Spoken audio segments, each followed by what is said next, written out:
Welcome to Marrow Masters Season 19 with a focus on chronic GVHD. The National Bone Marrow Transplant Link, established in 1992, strives to help patients, caregivers, and families cope with the psychosocial challenges of bone marrow and stem cell transplant from diagnosis through survivorship. Season 19 of our show, sponsored by Insight and Sanofi, focuses on thriving despite chronic graft-versus-host disease. There are so many exciting advances regarding CGVHD taking place. We'll be talking with a variety of speakers this season who will share their experiences, advice, coping mechanisms, updates, and tips to make this rare disease more manageable. Here's your host, Executive Director of the National Bone Marrow Transplant Link, Peggy Burkhardt. Well, hello, everyone. So today we have Dr. Joesph Pidala of the Moffitt Cancer Center with us. Dr. Pidala is an expert in chronic graft-versus-host disease, and we are so lucky to have him with us today. He's going to share information about treatment options, advances these past few years, and wow, have there been a lot, and the importance of clinical trials. We are going to get some great advice and an immense amount of hope today. Let's get started. Welcome, Dr. Pidala. Thanks so much. It's good to join you. So, Dr. Pidala, let's talk about the new GVHD prevention approaches that are reducing the burden of chronic graft-versus-host disease.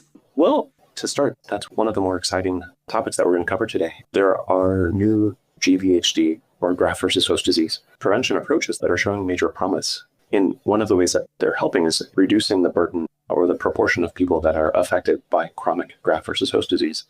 And one of those examples was a very large national study run by something called the BMT CTN. It's the National Transplant Cooperative Group, the Blood and Marrow Transplant Clinical Trials Network. There was a BMT CTN 1703 study that randomized patients to either a conventional GVHD prevention strategy or one that has promise that is called post-transplant cyclophosphamide, or PTCy, based prophylaxis. And, in this very large randomized study, it demonstrated benefit of the PTCy-based approach in optimizing the sort of composite success measure. But one of the ways that that group was more successful was less people affected by severe acute GVHD and also less people affected by chronic graft-versus-host disease. So this trial really has been a breakthrough and holds promise to reduce the proportion of people affected by chronic GVHD. Well, that is just really, really good news. Wow. We know clinical trials are making a difference, and I love talking about clinical trials. Can you share more about the trials that are going on? Absolutely. I think, certainly there's a lot of hope based on these new prevention approaches. So, reducing the proportion of people that are affected by chronic GVHD. But what we know is that that approach and others really are not perfect. So even with, our current best prevention approaches, there still are people affected by chronic GVHD for sure. So as that remains true, really we need innovation in novel treatment strategies. So delivering treatment to people who are affected by chronic GVHD. And there are several things going on in the field that are very exciting. Maybe I could share a few of those with you. Yes, please share with us. Just as a couple of examples, there are a couple of trials going on right now that are really challenging some long-standing paradigms or kind of long-standing expectations about how we need to treat chronic GVHD. And, that long-standing paradigm is people develop highly symptomatic chronic GVHD. We start them on a high dose of prednisone, which is a steroid, and we give them a very prolonged course of steroids. And that's been a long-standing standard, mostly because there have been several clinical trials before that have challenged that assumption and have not made a major breakthrough. So in other words, that treatment remains the standard of care. However, it's really an imperfect standard. And the reason is that it's the minority of people that will have long-term success, long-term resolution of their chronic GVHD with that treatment. Okay. And also, being on long-term steroids can produce its own set of problems, side effects. So with that being the existing standard and an imperfect standard, there are new trials that are really challenging that paradigm. And, as a couple of examples, one is a trial that's going on that is testing something called preemptive therapy. And what that basically means is trying to intervene at a very early time point when people are minimally symptomatic from chronic GVHD to see whether that early intervention can spare the long-term need for additional chronic GVHD treatments. And that study is actually testing a drug called Rezurock, or Belumosudil, that's already FDA approved for treatment of advanced chronic GVHD. but it's testing that drug in this early setting compared to a placebo intervention to see, does that make a meaningful difference? So basic concept there is very early intervention. Does it change the natural history or the way that chronic GVHD behaves? And the main goal will be to try to prevent long-term symptoms and long-term need for treatment. So that's one major study that is really kind of challenging in our normal treating paradigms. The other one I want to mention is also directly challenging usual paradigms in the sense that it's using a drug called Jakafi or Ruxolitinib and treating people at the point where we normally intervene with initial therapy, either with that drug or prednisone. So it's randomizing people to one or the other of those regimens. And the basic idea is, can that drug Jakafi, which is already approved again for more advanced chronic GVHD, can it be used in a first-line setting and spare people exposure to steroids? So these are kind of two examples. There are several others where there are new trials that are trying to kind of push the envelope or innovate in the space of therapy of chronic graft-versus-host disease. And the hope is that these may show some promise and actually improve patient outcomes. Well, this is just great news. And how long will it take for these studies to come to fruition? They will require a little bit of time. These two studies I'm sharing as examples are active. They're actively underway in enrolling patients. So actually, I think certainly not right away, more on the order of a couple of years from now. But I share these just as examples of the concept that, researchers are really trying to kind of bring new solutions to this longstanding problem of chronic GVHD. Great. I know in the last 7 years, there have been so many new drugs, and we all know that the new treatments are a result of clinical trials, the FDA approvals. So Dr. Pidala, can you share just some more of the excitement of that? I just think of the people that got into these trials and the difference they're going to make for future survivors. I just would love for you to talk more about that if you can. Absolutely. That's another point of hope and promise, is that we're kind of living in a time where there are multiple FDA-approved drugs for advanced chronic GVHD treatment, or what is called steroid-refractory chronic GVHD treatment. That term just means that people have developed chronic GVHD, they've been treated with steroids, and they continue to have GVHD symptoms. And as of right now, there are actually 4 FDA-approved drugs for this indication. These are ibrutinib, it's also called Imbruvica, Ruxolitinib, which is also called Jakafi, and then there's Belumosudil, which is also called Rezurock, and then actually most recently, a drug called axatilimab or Niktimvo. So these are 4 treatments that are now FDA approved for advanced chronic GVHD treatment that, as you said, it kind of came to that milestone by way of success in clinical trials. So patients were treated successfully in clinical trials, and that evidence of it helping people and being safe, led to their approval. And so now, we're in a time where we can employ all 4 of those options, as well as others, in the treatment of people with chronic GVHD. And it's pretty noteworthy because, it gives us a lot of options, gives patients a number of options. And also, these drugs are different. They act differently and they have different side effect profiles and some different kind of logistical burden associated with each one of them. Like, for example, some are pills, some are IV therapies. And so there really are a range of options based on the patient's individual needs and their own treatment history. I should say that actually there are several other commonly used chronic GVHD treatments that don't have the same status, like the same FDA approval. Okay. One good example of that is something called ECP, or photophoresis. This is a therapy that we use on a regular basis. And so, really it all kind of illustrates that there are multiple options for patients. And I think that really does provide hope because it's relatively common that patients kind of don't achieve the outcome that we all want with a single therapy. In other words, sometimes their symptoms are not adequately controlled and we need to kind of move on or pivot to a next treatment. So having this range of opportunities for treatment really gives patients and also clinicians reason to be optimistic. Oh, it really is such an exciting time. And what I'm hearing is that there really is not a one size fits all. But isn't it nice to have options as a doctor treating these patients? Whereas just, 8, 9 years ago, I can't imagine how difficult it was compared to today. I love working in this field and I love seeing the excitement and the passion of this very small population of physicians and patients experiencing this. It is really something to see. There are others on the horizon because there are always clinical trials going on. Is that true, Dr. Pidala? It is true. I think it's important to realize that clinical trials and those advances that we're seeing in the field would never be possible without patients that are very generous with their time and volunteering to take part in these clinical trials. So patients are really integral to the success of us making advances in the field. As an example, I've had multiple patients myself that actually took part in some of those clinical trials that led to those FDA approvals.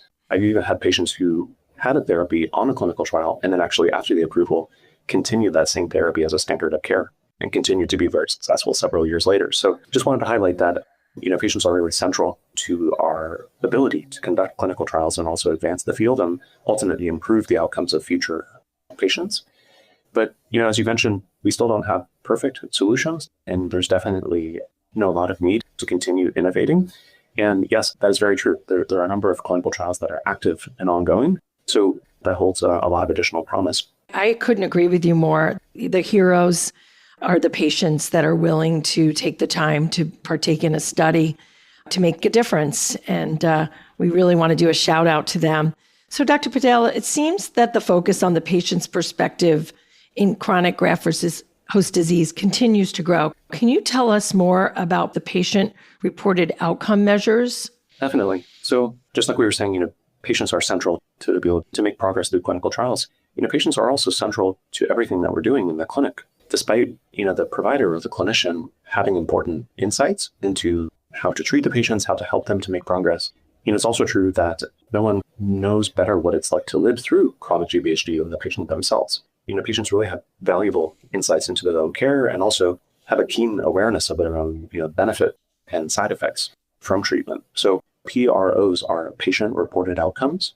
These are outcome measures that capture the patient's experience, whether it be their symptom burden, meaning how chronic GVHD is affecting them through their symptoms. The other is, for example, patients reporting their own sense of their quality of life. Sure. The thing I wanted to point out is that, if patients have this keen awareness of their own sense of how they're doing with their treatments, increasingly these PROs or patient-reported outcomes are really being elevated in a way of seeing them as a significant component of judging the success of treatments. For example, there's several patient-reported outcome measures or PROs that have been routinely employed in these major clinical trials that we were discussing earlier. Okay. So kind of capturing another dimension of clinical benefit by way of patient-reported outcomes. This is becoming really a very standard component of clinical trials. And the other thing I just wanted to point out is that there is some kind of newer research on something called patient-reported response. In addition to us kind of calculating a patient's response to treatment based on certain NIH response criteria, or using the clinician assessment of a response, like these are tools that we normally use to assess someone's response to treatment. There's been some new research on capturing the patient's own sense of their response to treatment, meaning do they feel like they're getting better or not on a treatment? And that research seems to indicate that the patient's perception of their own benefit is valuable, and it may be capturing a dimension of their clinical benefit that may not be fully captured by those other response tools. Wow. Really, it's kind of bringing the focus in a new way on kind of the critical perspective of the patient themselves. It's almost like they're listening more to the patient and taking that more into account. That is really neat. I would imagine they're going to see great results from that. Thank you for telling us about that. So you treat graft-versus-host disease patients at Moffitt. What really are the most common issues that you treat, Dr. Pidala? Well, I treat people with chronic graft-versus-host disease, and all of the things we just discussed are completely relevant to our day-to-day practice, meaning using those available therapies, patients commonly needing several lines of therapy, helping patients to get through this experience. I think one other kind of key thing that we do on a regular basis is also, in addition to treating their underlying GVHD, also important to manage, the symptoms that are a consequence of the GVHD. There are a number of things that we do outside of the core GVHD treatments to help them to really kind of optimize their quality of life and kind of live their best life that is possible while they're dealing with this problem. So, there are a number of what we call supportive care measures or ancillary measures that we use to really cool off or deal with those problematic symptoms. For example, helping people to manage, very severe dry eyes, or helping people to manage, bothersome itching or like skin dryness. Okay. Or, helping people with functional limitations from GVHD, like severe skin tightening or severe joint impairments. By way of both the treatment, but then also supporting them through kind of targeted interventions by way of like physical therapy-based interventions. Not to mention, some people have significant pain that they need help with. Also, many people struggle with other additional issues that go along in this journey, for example, like mental health related concerns. And so, kind of thinking about that whole spectrum, in addition to treating their chronic GVHD, we need to think about them holistically and think about how do we optimally manage these bothersome symptoms to help them achieve the best quality of life that is possible. Dr. Pidala, I'm so happy that you mentioned the mental health aspect because at the Link, that is a lot of our job.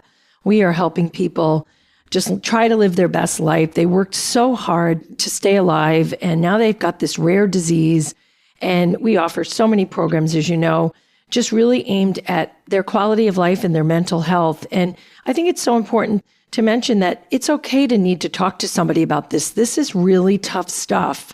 And I'm sure your center does a really good job holistically, like you said, to take care of the many aspects of GVHD. It's not just physical ailments and pain, it's everything.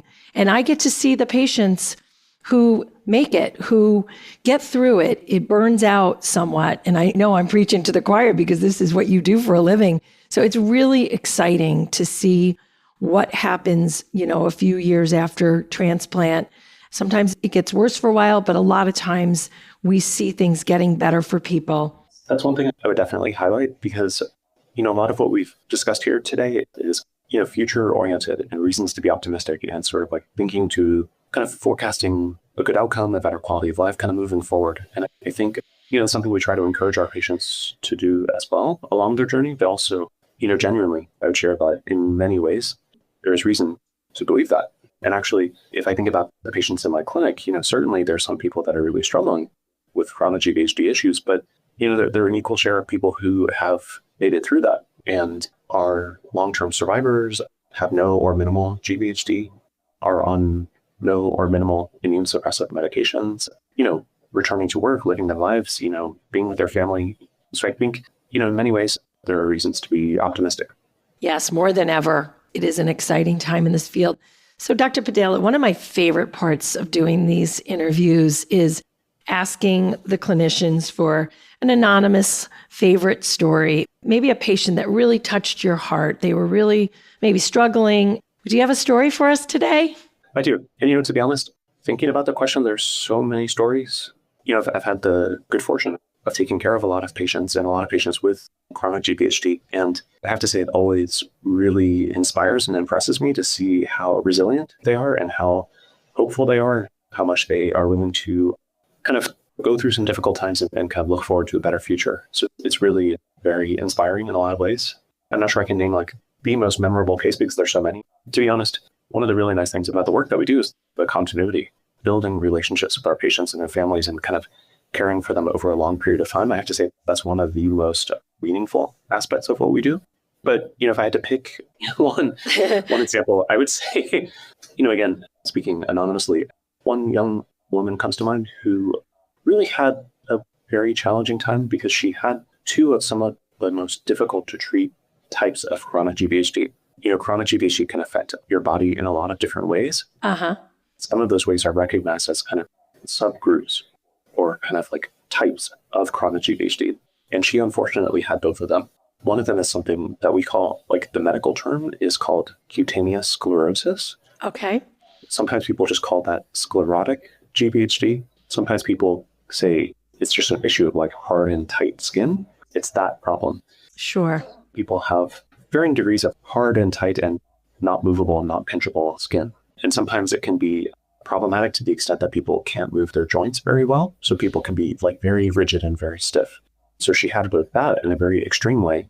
And also she had this other problem that is called BOS, or bronchiolitis obliterans syndrome, which again is a medical term, but what it really means is just GVHD affecting your lungs and, making it difficult for you to breathe and also making it difficult for you to tolerate normal activities because you feel so winded and short of breath all the time. So these two things are kind of some of the more challenging, kind of concerning versions of GVHD. And she unfortunately had both and has both. The thing that's really memorable and really inspiring is that, number one, she was very determined to get better. And she is, in a lot of respects. I've been seeing her back in clinic, many times. And, she's had major objective improvements in the tightness of her skin, her ability to move, her ability to function. Good. And also over time, monitoring her lung function by breathing tests or pulmonary function tests. She made measurable improvements and actually, alongside of that, is able to do more. As I mentioned, she's a young woman. She actively works. She has a family. So she has to climb up, a couple of flights of stairs to get to her home. And so it's like, there are all these ways that this was a major challenge for her. But, with effective treatment, she's come such a long way. And, while not totally normal yet, has made such a great improvement that it's very clear that she's going to get her life back, So all these issues and impairments and problems from the GVHD are, over time getting better.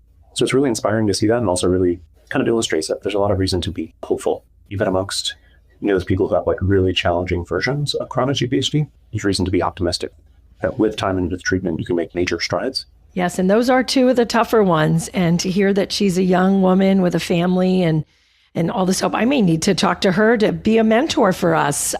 These are exactly the kind of people that just give others so much hope and just keep on keeping on, right? She's got a lot to live for, and I love to hear stories like that. So thank you so much. Is there anything else that you would like to cover today, Dr. Pidala? A couple of things. One is everything I shared today is really coming from my perspective as a physician, but also is very much informed by kind of my partnership with my patients on a day-to-day basis in terms of treating them, helping them, looking to them for their perspective, all of those things. So I think, from that experience, one of the main things I would recommend to patients is be your own best advocate. You are definitely an equal partner in this. Your physician and your team, they have the medical knowledge and they want to help you, but at the same time, you're central to the process. So, in all the ways we discuss, really advocate for yourself. Let your team know how you're feeling. Let them know whether you think you're improving or not on your treatment. Let them know what kind of bothersome symptoms you need help with. In other words, when you come to your clinic visits, you're one central piece of this process. So, really feel empowered by that and be your own best advocate. And then the other thing I would share is, a lot of what we talked about here today is about the advances we've made through clinical trials historically, and also the promise of ongoing clinical trials to kind of shape the future, to help people in the future. And so whenever there are clinical trial opportunities that you can consider, I would just say, please give it some consideration, because it's through the kind of willingness and the generosity of patients to take part in clinical trials that we actually continue to make progress. Clearly, clinical trials are always elective or optional. Your job as a patient is to kind of hear about them as an opportunity and to kind of learn about them deeply, and then make an informed decision about whether or not something that you would really consider or not. It is never a mandatory thing. However, if you heard about a trial opportunity and it made sense to you and you reviewed the details and you felt like it was the right choice for you, I would just say, please keep an open mind about that, because it truly is very helpful for everybody involved, including potentially yourself, but also, patients in the future, for sure. Absolutely. And what is the best reliable source for clinical trials? Where do we steer people? That actually, I think, is a really good question, because there are multiple different ways you can find out about them. And to be honest, sometimes it can be confusing or overwhelming, or just not very effective. You can kind of do a lot of searching and kind of not find what you need. And I think part of that issue is that not every clinical trial is open at every transplant center or every hospital. Okay. Or every clinic. And so I think probably the people that will know best, what are the active open clinical trials at any given moment, are your actual clinical team, meaning your doctor and your clinical team at your clinic or your hospital or cancer center. Really, I would look to that and just ask them directly, specifically, okay, my current challenges, what are the open clinical trials that I could take part in? And can you give me more information about them? Yes. They really should know best, what is possible at that moment at that center. And or, they could tell you something about what is projected to be open in the future. Because, one of the things about clinical trials is that they are dynamic. They start, they enroll, they finish, and then it's no longer an opportunity. But the thing is, and then there's the next trial, So asking your doctor directly about, can you forecast for me what's open now and what's going to be open in the future? And how does that align with my own timeline? By the time that I need something like that, what are we going to consider? Again, I think that's something that, your individual doctor can really help you with. Yes. In other words, I think that really should be the source of truth. There are a bunch of other ways that you can search online, but I think it may not be as accurate or timely or efficient as just directly asking your doctor. Sounds good. This has been terrific. Thank you so much for everything today, for being with us. I can imagine your patients just love you. You are so warm and approachable. And I just so appreciate everything you said today. Thank you. Absolutely. It was really a pleasure to connect with you. And also, I think that one of the big themes of everything we talked about today is just there's promise and a lot of reason for optimism. And so I would really treat that as a take-home message from this discussion. Thank you. This has been the Marrow Masters podcast. Please share this episode with someone you think would benefit from it. And don't miss future episodes of our show. Follow Marrow Masters for free on Apple, Spotify, YouTube, or wherever you're listening right now. Marrow Masters is produced for the National Bone Marrow Transplant Link. Established in 1992, the NBMT Link strives to help patients, caregivers, and families cope with the psychosocial challenges of bone marrow transplant from diagnosis through survivorship. The Marrow Masters podcast is produced by Jag Podcast Productions online at jagpodcastproductions.com.